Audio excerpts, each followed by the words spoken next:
안녕하세요. 오늘은 한국어 문법 동사 아, 해 보니까를 알아보겠습니다. 먼저 예문 볼게요.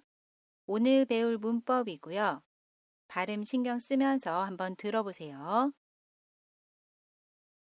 나나 씨, 한국에 와서 혼자 살아보니까 어때요? 글쎄요. 한국에 와서 혼자 살아보니까 생각보다 힘든 부분이 있어요. 외롭기도 하고 특히 아플 때가 힘들어요. 여기에서 우리가 오늘 배울 문법은 살아보니까입니다. 그러면 오늘의 문법 자세히 알아볼게요. 아, 해 보니까는 동사의 어간 뒤에 붙어서 쓰이고요. 이 표현은 시도를 나타내는 표현 아, 해 보다 뒤에 우리 지난 시간에 배웠던 발견을 나타내는 어미 으니까 니까가 결합한 표현입니다. 그래서 하나의 표현으로 아, 해 보니까는 앞문장과 뒷문장을 연결할 때 사용하는 표현이고요. 앞문장의 행동을 시도함으로써 뒤에 어떤 사실을 발견하게 될 때 사용해요. 그래서 앞문장에는 시도했던 행동이나 경험을 이야기하고요. 뒷문장에는 앞의 행동으로 인해서 알게 된 사실이나 그 경험에 대한 생각을 이야기합니다. 으니까 니까와 비슷한 표현인데요. 시도라는 의미가 더해졌다고 생각하시면 됩니다.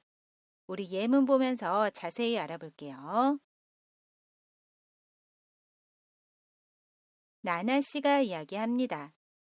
한국에서 혼자 살아봤어요. 힘들어요. 한국에서 혼자 살아봤어요. 나나 씨가 시도한 행동입니다.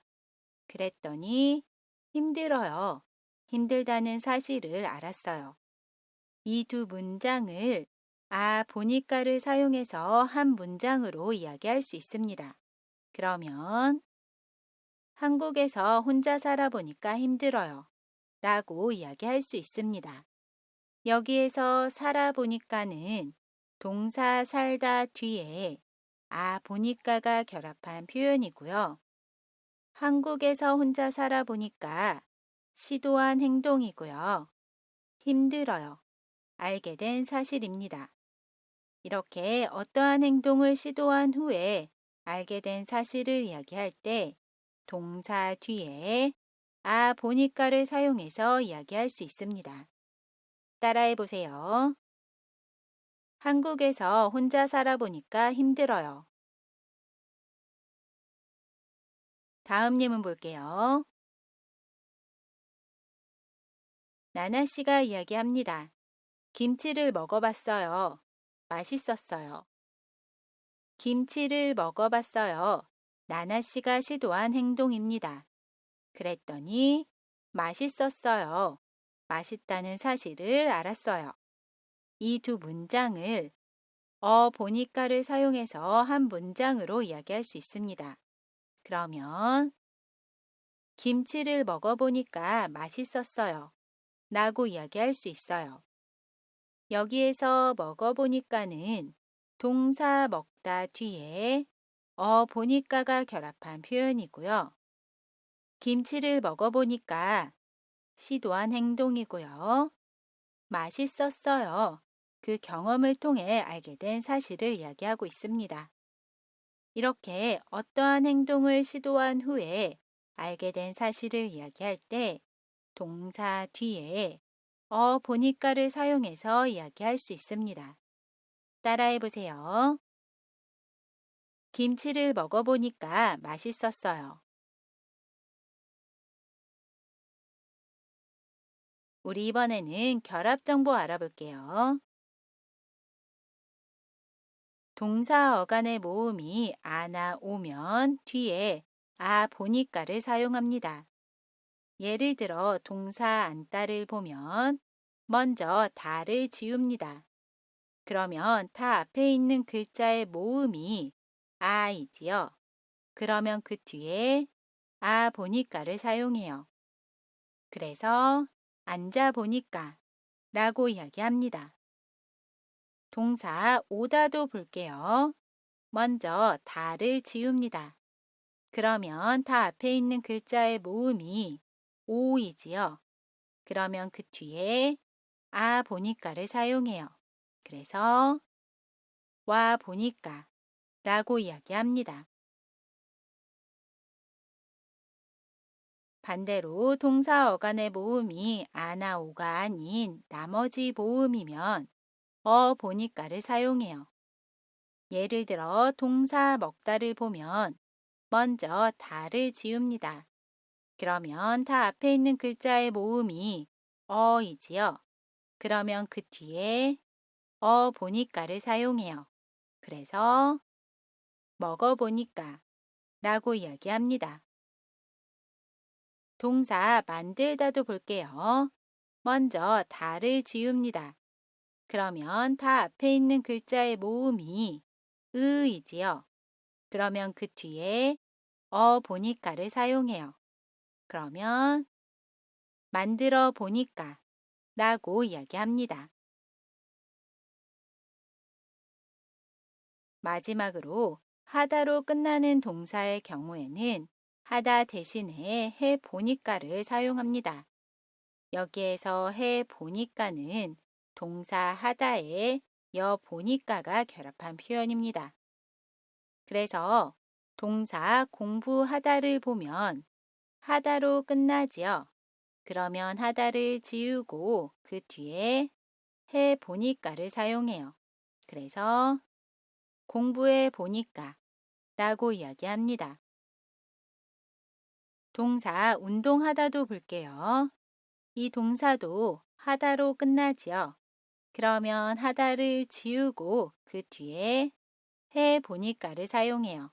그래서 운동해 보니까 라고 이야기합니다.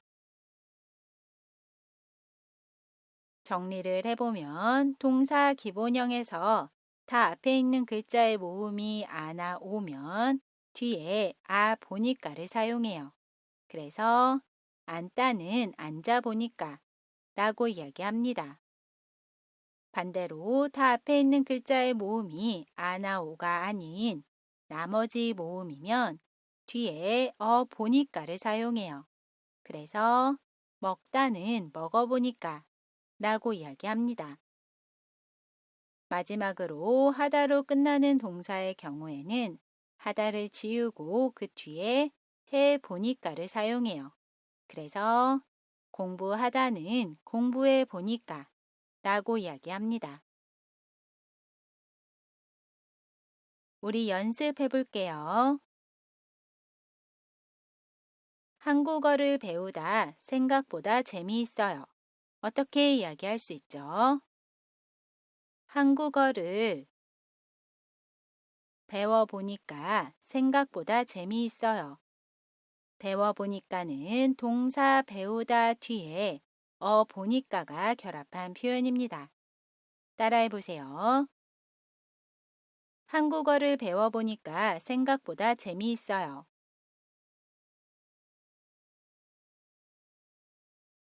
제주도에 가다 바다가 너무 예뻤어요. 어떻게 이야기할 수 있죠? 제주도에 가 보니까 바다가 너무 예뻤어요. 여기에서 가 보니까는 동사 가다 뒤에 보니까가 결합한 표현입니다. 따라해 보세요. 제주도에 가보니까 바다가 너무 예뻤어요. 나나 씨와 이야기하다 좋은 사람 같았어요. 어떻게 이야기할 수 있죠? 나나 씨와 이야기해 보니까 좋은 사람 같았어요. 이야기해 보니까는 이야기하다 뒤에 해 보니까가 결합한 표현입니다. 따라해 보세요. 나나 씨와 이야기해 보니까 좋은 사람 같았어요. 우리 이번 시간에는 동사 해 보니까를 알아봤습니다. 이번 영상은 여기까지고요. 저는 다음 영상에서 다시 뵐게요. 안녕히 계세요.